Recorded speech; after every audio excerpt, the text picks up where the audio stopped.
Congolais, mes très chers compatriotes. En ce jour solennel du 30 juin, nous célébrons nos 65 ans d'indépendance.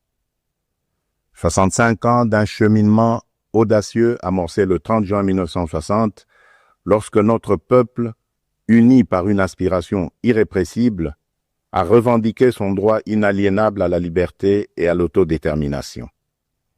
Cette date n'est pas qu'un jalon historique. Elle est un appel vibrant à honorer la mémoire de nos héros, à raviver notre idéal commun et à réaffirmer notre engagement pour une République forte, unie et prospère.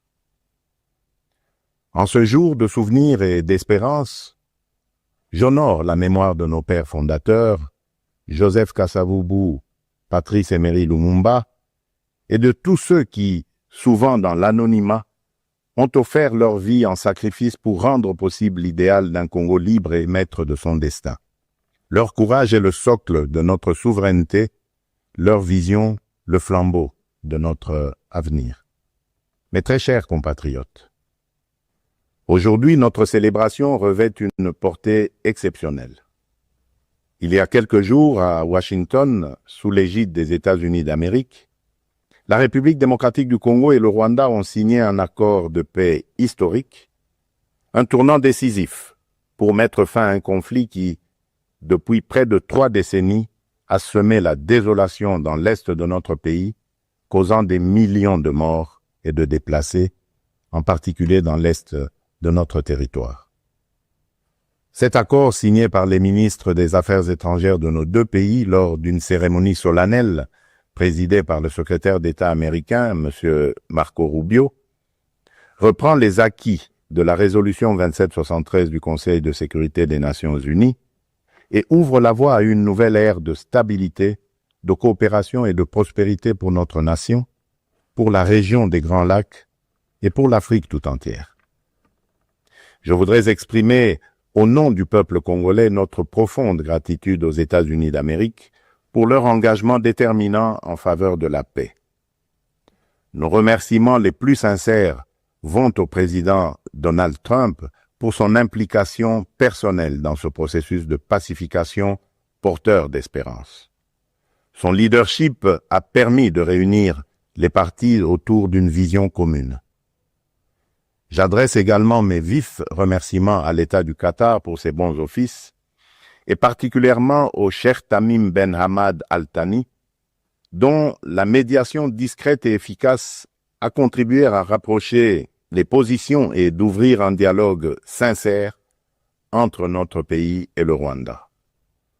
Je tiens également à exprimer ma profonde gratitude à 2 dignes fils de l'Afrique, dont l'engagement déterminant a largement contribué à porter la tragédie sécuritaire que traverse la République démocratique du Congo à l'attention de la communauté internationale.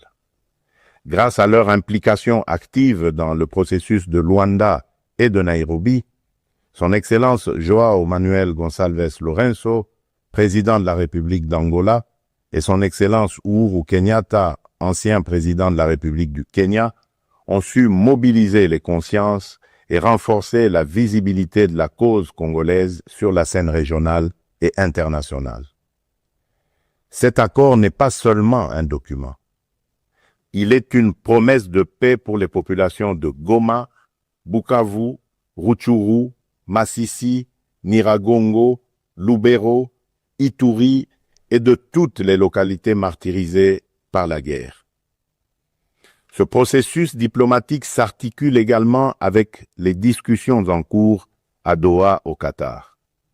Notre ambition reste sans équivoque rétablir pleinement l'autorité de l'État sur l'ensemble du territoire national et œuvrer à l'instauration d'une paix réelle, durable et partagée dans toute la sous-région. Les attentes de nos populations sont immenses, notamment celles de l'Est du pays qui ont trop longtemps souffert.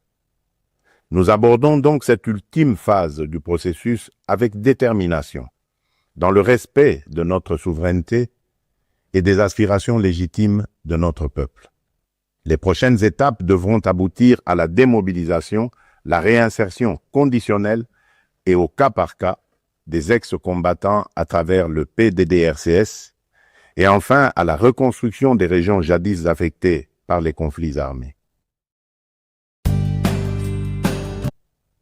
Ces avancées diplomatiques s'inscrivent dans une dynamique plus large de reconquête et de l'affirmation de notre souveraineté, de redéploiement de notre influence et de reconstruction de la confiance internationale envers la République démocratique du Congo.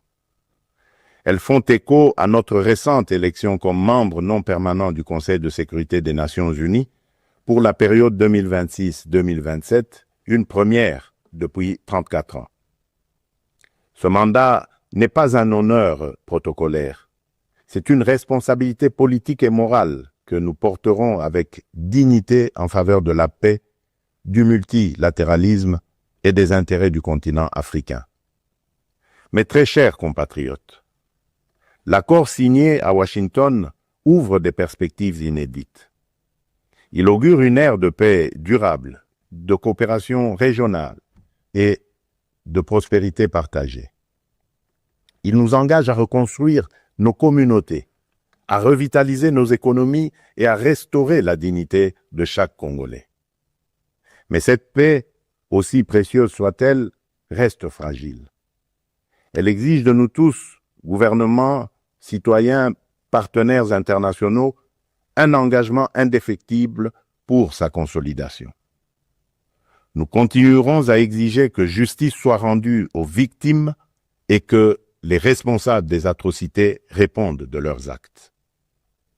Je salue le courage exemplaire de nos forces armées, des forces de police et de sécurité et de tous les résistants patriotes Wazalendo qui, au péril de leur vie, défendent notre patrie. Leur bravoure est le rempart de notre souveraineté. À vous, mes sœurs et mes frères de l'Est, je veux dire que votre résilience est une source d'inspiration pour la nation entière. Vos souffrances n'ont pas été vaines. Elles ont forgé notre détermination à réfuter toute solution précaire à cette crise et à nous engager à bâtir un avenir meilleur. Mes très chers compatriotes, l'indépendance que nous commémorons aujourd'hui n'est pas seulement une conquête du passé, elle est surtout un cap pour l'avenir. Elle est un projet vivant, un idéal à construire chaque jour. Cet idéal exige de nous que nous surmontions non seulement les menaces armées, mais aussi l'insécurité sociale, l'injustice, le tribalisme et la division. Le peuple congolais aspire à un pays de paix, de justice et de dignité. Un pays où l'on veut et on peut vivre sereinement,